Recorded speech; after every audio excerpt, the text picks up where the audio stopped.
Welcome back to Practical Stoicism. I am your host, Tanner Campbell, and today, instead of an interview, we're going to do a deep dive into a question that I received a couple of days ago about, quote-unquote, being in alignment with nature. Before we dive in, I want to thank everyone for being so supportive in response to my impromptu apology about the ad snafu. Depending on when you're listening to this episode, that episode may or may not still be in the feed, but essentially there was something going on that I didn't know about that was causing the amount of ads in this show to be doubled. And that sucked. It was never my intention. It wasn't supposed to happen. And I feel badly that neither myself nor my network caught it for 3 weeks. But it is resolved now, and I appreciate both your patience and your understanding. So thank you. If you hate ads, by the way, speaking of them, and these sorts of pre-episode preambles, I would encourage you to go to stoicismpod.com and sign up for the premium version of this show, which gets rid of both. The premium feed costs $6 a month, and that revenue helps me to produce more content, including the book I am releasing on Thanksgiving Day, entitled Stoicism for Practical Humans, which some of you have already seen the cover for, but if you haven't, you can go to my Twitter and you can see it pinned at the top of my timeline. That's @stoicismpod. And lastly, I'd like to thank the 24 or so people who left very positive reviews on Apple Podcasts since the last episode. It feels good to be appreciated, and it helps me to know that the podcast is resonating with you. So thank you again for taking the time to leave those reviews. I really do appreciate it. Okay, so into the episode, which starts with this question from an anonymous listener. Stoicism has been part of my life philosophy for some months now. It's my belief that I have a solid grasp on its core tenets. However, I still struggle with the concept of all things being in line with nature and meant to happen exactly as they should have happened when it comes to atrocities such as the Holocaust or the Armenian genocide. How can such horrible events be in line with nature? How is it that some lives are destined to be so short just to play a role in someone else's fate? Thank you for the question, whoever you are. And by the way, there is a link in the show notes of every episode for you to click on and go leave an anonymous question of your own if you'd like to, including the show notes of this episode. So if you have questions you might like to see turned into a long-form solo episode like this one, check out that link and go ask your question. One of the reasons that this question stood out for me of the other questions which have been submitted thus far is that it vividly misunderstands what I've said on this podcast about living in alignment with nature. And that's not this person's fault at all. This is something that happens frequently when only the surface level bits of Stoicism are presented to newcomers, as is often the case with memes, influencers, and yes, it would seem since this question is being asked of me, even this podcast. I have fallen short of providing a full explanation of this Stoic concept, and I want to correct for that in this episode.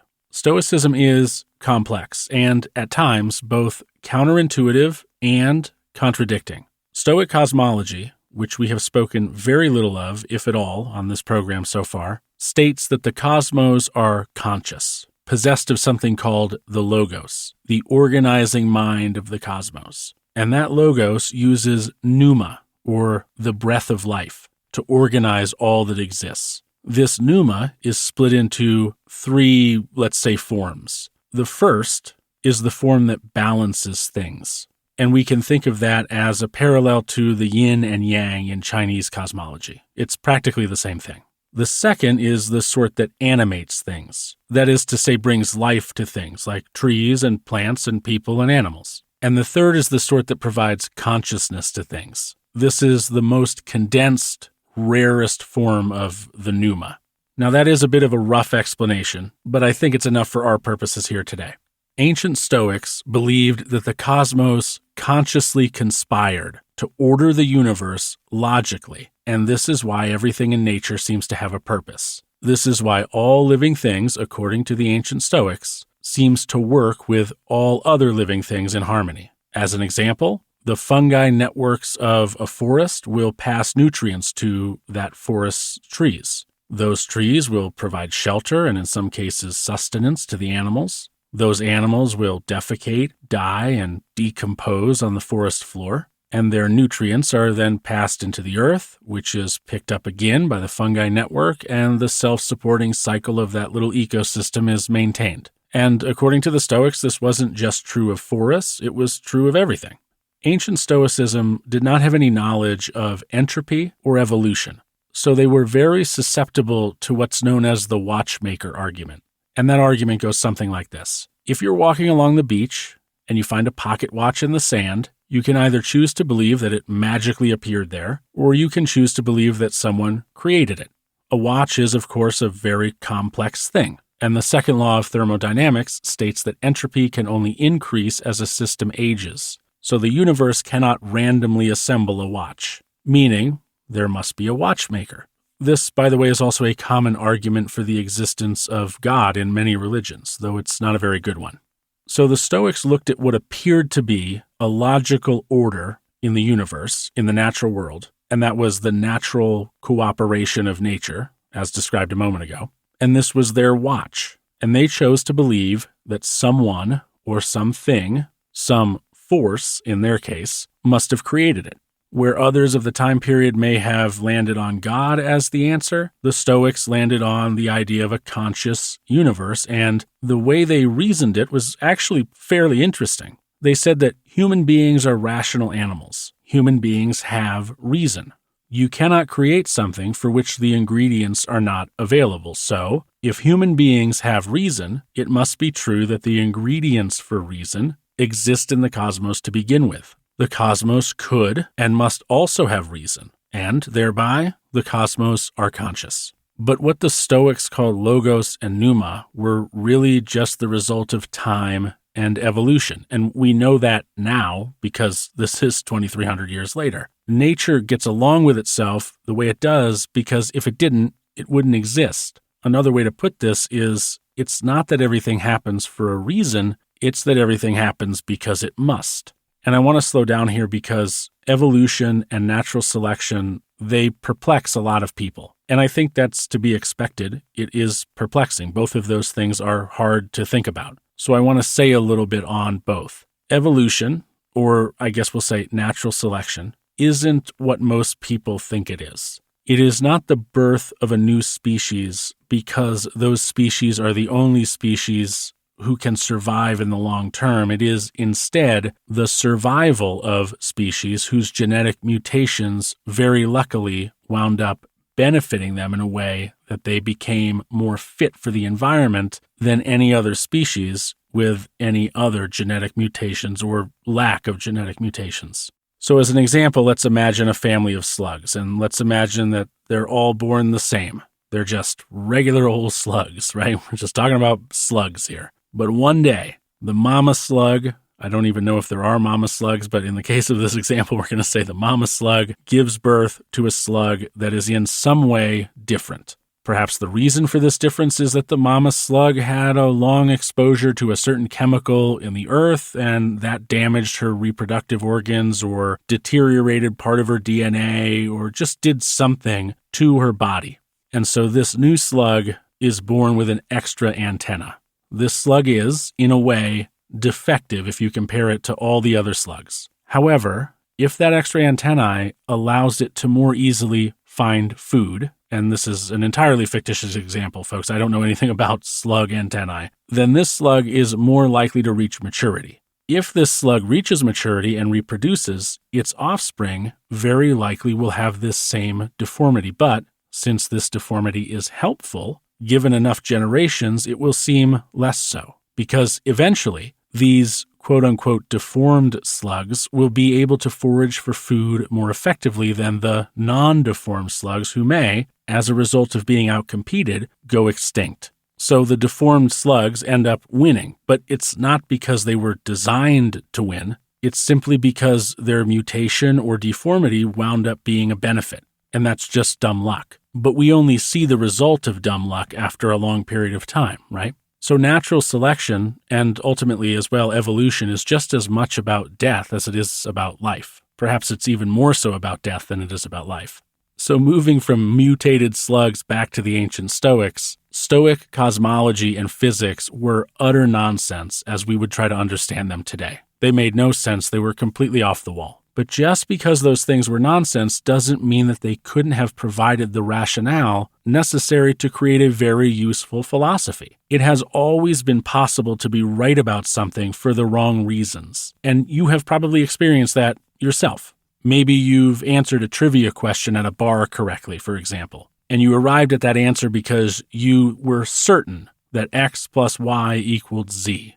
But in fact, x plus y equaled q. But that didn't matter in the end because you got the answer right, and you still got the points, and maybe you wound up winning the trivia game. And whether or not you go on believing that x plus y equals z, you feel like your logic was sound because it got you to the correct answer in the end. Stoic cosmology and physics were bad science, but they led to a really great philosophy. So where are we at? The Stoics mistook evolution for cosmic consciousness and ascribed the order that they saw in nature to a divine and logical universe. They were wrong, but that doesn't really matter because they hit upon something very useful. Namely, nature works together, and because it works together, it survives and prospers. So then, perhaps, if humans were to effort to live in alignment with nature, that is to say, to work with one another and make all their relationships symbiotic, humans could survive and prosper. Bad cosmology or not, that is a very good thought, maybe even a noble thought. But let me throw a monkey wrench into the works real quick. While nature seemed to get along with itself pretty wonderfully, human beings did not. Human beings were part of nature, but they were, on account of their sentience, apart from nature as well. The reason for this is that humans are not like other animals. Instead, human beings are the rational animal. Human beings have the ability to reason, to consider the past, and to attempt to predict the future. This puts us out of alignment with nature because, unlike the honeybee, we have to wake up in the morning and decide to do our human jobs. And to make matters worse, we don't technically have a job, not like the honeybee does. Now, this begs the first of two pretty difficult questions for traditional or ancient Stoicism that I'm going to ask in today's episode. That first question is, if the universe is logical, why did it give human beings the gift of reason, thereby creating a reality where most humans will reason poorly and thus not be a particularly beneficial cog in the great machine of nature? It would seem that our sentient and logical universe did something pretty illogical. It chose to give us a choice in how we behave, which it does not seem to have given to anything else, at least not to the degree that it was given to us. This choice, when viewed through this lens, is more like a curse, since with it, we must decide to be in harmony with nature. That seems, again, like a very illogical thing to do, right? Or it might just be the case that we are the deformed slug in this situation, where our reason is our extra, very helpful antenna. I am going to go ahead and take a quick break here to hear from some of the sponsors who help to make this show possible and who help keep me podcasting full-time. When you return from the advertisement void, I will say more on living in alignment with nature, but not before talking about the role of determinism in Stoic ethics. Welcome back. By the way, if you hate those ads, go to stoicism.supercast.com or go to stoicismpod.com and hit the big orange button in the top right-hand corner of the website and become a premium subscriber. It is just $6 a month, and I would truly appreciate it. Getting back into our discussion, the ancient Stoics were deterministic, which begs our second difficult question. If everything is predetermined, how can we justify the idea that we are capable of doing anything to change how we are or how we will be? Now, I have heard two refrains in answer to this. The first suggests that since we don't know the outcome that the universe has planned, we must endeavor to behave the best we can so that it is certain that the way we choose to behave winds up being the choice determined by the universe. I find this to be an impractical suggestion at the very least, because it basically asks us to act as though the universe isn't deterministic. And what exactly is the point of assuming it is deterministic in the first place if we're going to conduct ourselves as if it's not? Functionally, it may as well not be deterministic as far as we're concerned. The second suggestion is that everything is predetermined until we act, and then a new set of predeterminations are created. Think of this maybe like the butterfly effect, or how you can't measure two photons at the same time. But if each time we act, we change the future of what is determined, how is the future in any way predetermined? If we functionally behave as if something is not true, what is the point in believing that it is true?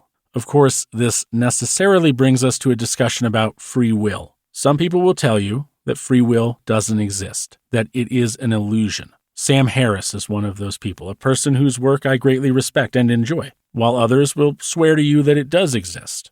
Personally, I don't think we're capable of fully understanding the nature of consciousness, and so we are therefore unable to determine beyond a shadow of a doubt whether free will exists or doesn't exist. But do we want to act as though it doesn't exist? Does anyone act as though they don't have the ability to make decisions? As much as you may not believe in free will, there is no doubt that you have spent a lot of your life thinking about how to answer questions, solve problems, or approach situations. So here too, we act as though something is true, that free will exists. So what practicality lies in talking about it as if it doesn't, even if it doesn't? Whether free will exists or whether it does not, we all act as though it does, because if we acted as if it didn't, we would never effort to do anything, because we would expect that any action or effort we were destined to exert would simply spring up from our, unconscious, and that the homunculi in the driver's seat of our minds would do all the moving and deciding for us, kind of haphazardly and automagically. This is an absolutely terrible way to think about existence. It is practically nihilism. Okay, let's take a second to regroup. A practical Stoic living in the modern world is not likely to find much use in the ancient Stoic notions of a conscious cosmos and a deterministic universe. I would go so far as to say, in fact, that these two things alone are responsible for making Stoicism so unpalatable to modern humans. And that makes them liabilities in the survival of Stoicism as a useful philosophy. Remember, just because Stoic cosmology and Stoic physics developed in, 300 BCE have been thoroughly debunked by present-day science and knowledge, that doesn't mean we need to throw the baby, the philosophy, out with the bathwater, the cosmology and the physics. And we want Stoicism to survive because, again, regardless of the incredibly outmoded views of ancient Stoics, Stoicism is a good and useful philosophy that we want more people to find accessible and useful. Here's our listener's question one more time. Stoicism has been a part of my life philosophy for some months now. It's my belief that I have a solid grasp on its core tenets. However, I still struggle with the concept of all things being in line with nature and meant to happen exactly as they should have when it comes to atrocities such as the Holocaust or the Armenian genocide. How can such horrible events be in line with nature? How is it that some lives are destined to be so short just to play a role in someone else's fate? So first, the natural world is in alignment with nature. Remember the analogy about the forest from earlier. But also, from earlier, remember that human beings, because of their ability to reason and decide things, are kind of apart from nature. So humans are not in alignment with the natural world. It's the whole reason that the Stoics came up with Stoicism, that we do not behave like nature behaves.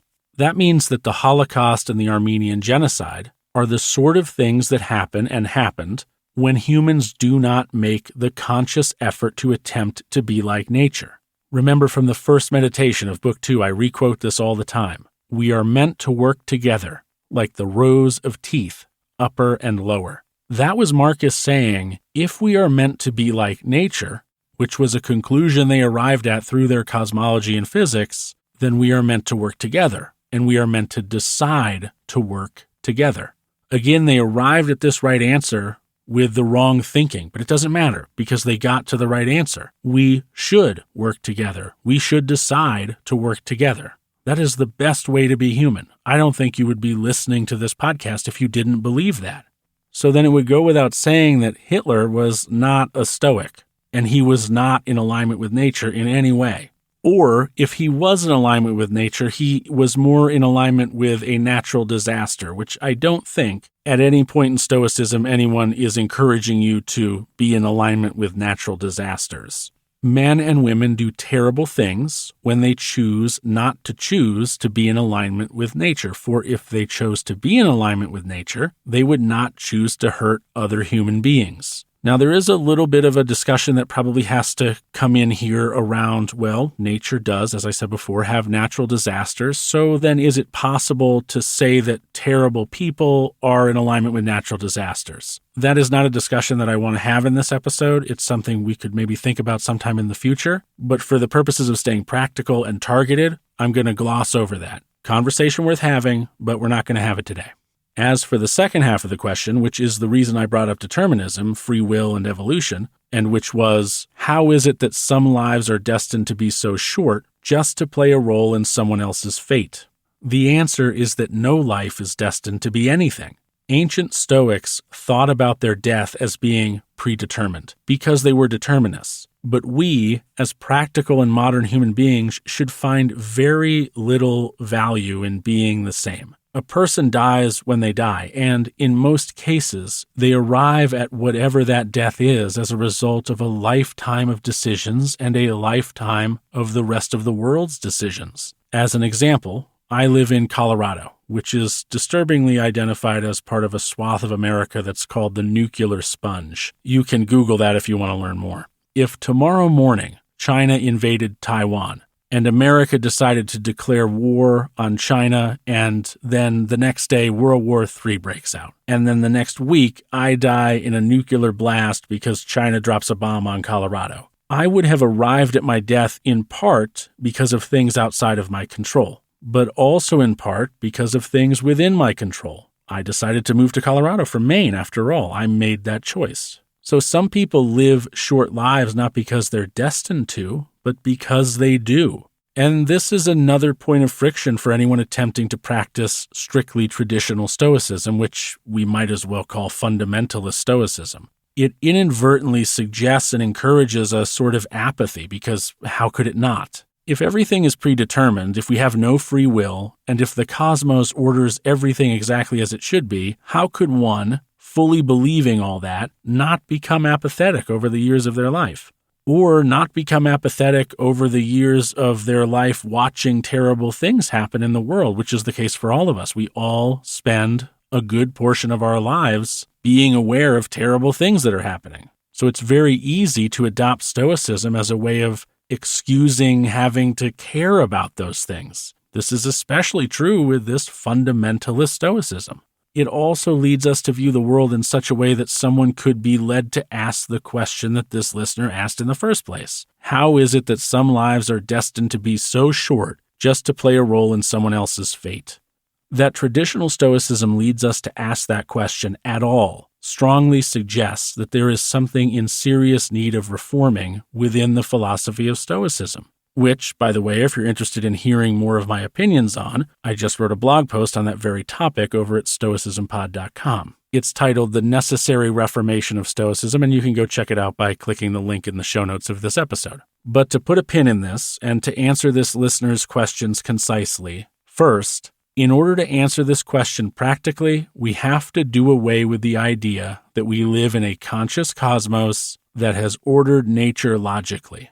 Second, we have to accept that we will act like we have free will. So, for all intents and purposes, we do have free will. Fate does not exist, and the universe is not deterministic, because to live otherwise is not practical or beneficial in almost all cases. And lastly, with those two things cleared up, we can say, as practical and modern Stoics, not as ancient Stoics, not as fundamentalist Stoics, that part of why terrible things happen is that some human beings choose not to live in alignment with nature. They choose not to benefit their fellow humans and instead choose to act selfishly and cruelly.